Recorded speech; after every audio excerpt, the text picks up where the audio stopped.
You know what synergism is? Sum of the parts equal greater than the whole. Let's relate this to the mob mentality. The mob mentality is a synergistic entity. You have all these individuals clamoring onto one thing, supposedly. But when you take each of these individuals aside, that holon, that synergistic element becomes weakened. And this is reflected by asking each individual, well, why are you here? You may get a general answer that's repeated, but nothing specific. So ask yourself this, instead of falling into the mob mentality, what happens to you if you end up injured? Where is the mob then supporting you? What if you're incarcerated and now you have legal fees? Is the mob going to help you then? You're following the whims of mankind. You're following a seed of mankind without asking yourself, why specifically am I doing this? Because my friend says this is cool, we need to do this? Versus you thinking with your God-given mind to ask yourself and to hypothesize, what if? And these are questions you should entertain. What if something happens? What if I get injured? Am I a family person? Do I have children? Am I married? Mob mentality. It's rooted usually with an individual who has some sort of wealth, and he or she is seeding this. But will that individual assist you when you become injured, killed, incarcerated? Where is that wealth then? Quias doesn't do this to you. He doesn't demand this to you. He treats everyone the same. And the rewards are so astounding that they're beyond compare. So stop minimizing yourselves to a mob mentality. Become an individual and think for yourself. We left off with Aksa, the daughter of Caleb. She married her nephew. And we explained as she's approaching her father, she sighs. And I drew a parallel that to the church for quality. So after she sighs, Caleb says to her, what ails you, my dear? And she answers, give me a blessing, Father. A south and a dry land you've given me, but give us watery. So, ordinarily, and throughout my world travels, many times over, the southern hemisphere is more barren and dry than all the other hemispheres. Fact. A barren place was dubbed a southland. Barren place, southland. This is in respect of more fertile ground. So Caleb gives her watery ground above and beneath where the barren areas are. And again, yesterday we drew a parallel to the quality that must not be ignored in Quias' church. Same thing for being a Christian. You can call yourself a Christian, a follower of Christ, but are you really? This brings up the quality. A true follower of Christ is obedient to his priests, which is a direct lineage from the apostles, going all the way to Moses and Melchizedek.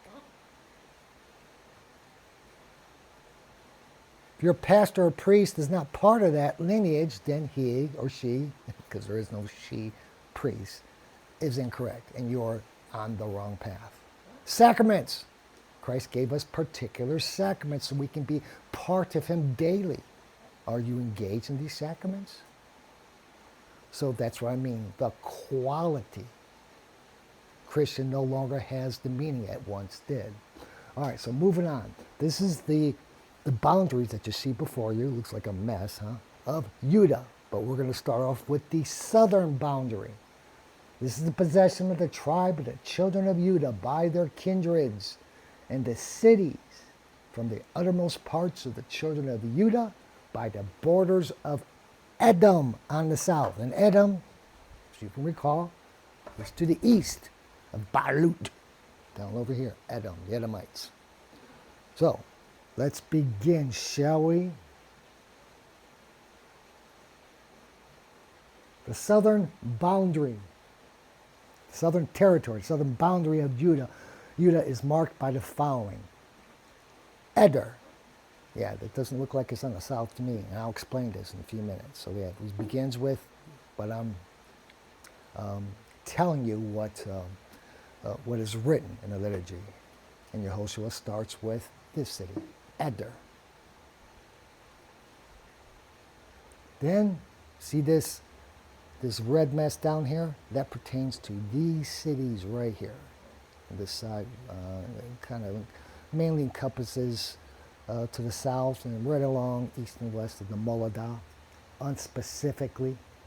But these cities are Gabseel, Yagur, Kina, Dimona, Adada, and Kadesh, Asor, which you'll hear repeated a couple times, Yethnan, Telen, Baloth, Asor, the new Asor, so new Asor, Asor the new. And we also have Karioth and Hesron. Hesron is also dubbed as Asor. So so the city is repeated, so to speak. Which is I'm going to explain to this in a second when you total all these up. Amam, Sama, and Asagada. Asagada. So all these cities here. Now let's move on to Zish, which is right below Hebron. Zish.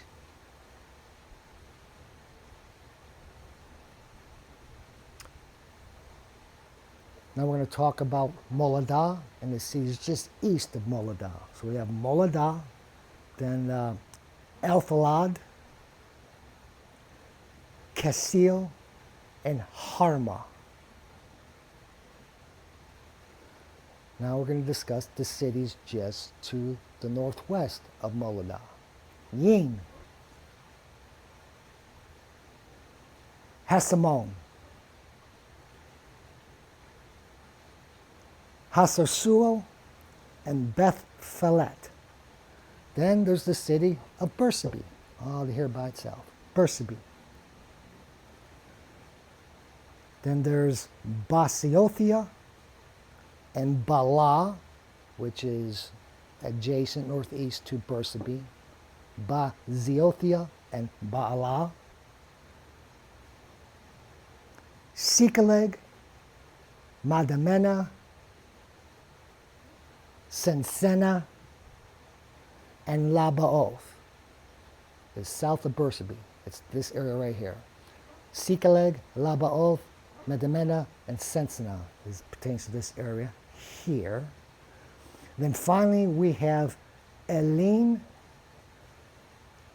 Ain, and Ramon, which is around this the coastal city. Well, it's not really coastal, but it's the closest to the coast of Sha'amin. Elim, Ain, and Ramon. Now, at the end of listing this, Epistle writes all the cities total 29 to include their villages. 29 and their villages. Well, when you count all these up, there are 37. So there's a couple ways to look at this. 29 are cities and the rest are villages. Yeah, sure, that's one way of looking at it. But my current hypothesis is this. 29 of these cities do indeed represent the southern boundary of the territory of Judah. The rest of the cities, 6 of these cities, belong to Judah, but are not specific to the southern boundary. And some have been repeated, as I told you, like Hesron. This is the same as Asor.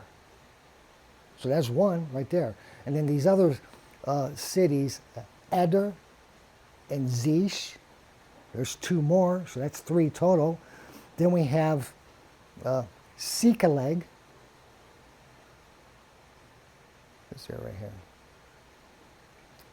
Medimena, Sinsena, way off the rest of this border. So what does it go like this? No, the border's like this. So that's my hypothesis. Essen is one city that's unknown.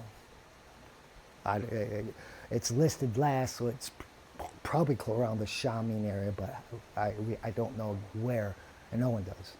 Many of these cities, we have a general idea of this, but not specifics.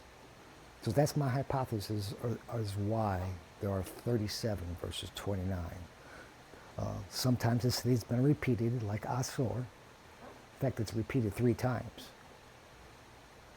Asor to Nun, then we have Asor, and then we have Hezron, which is Asor. And then we have these cities that are not along the southern border, but are part of the territory of the tribe of Judas. Why they're listed with this, don't know at this point in time.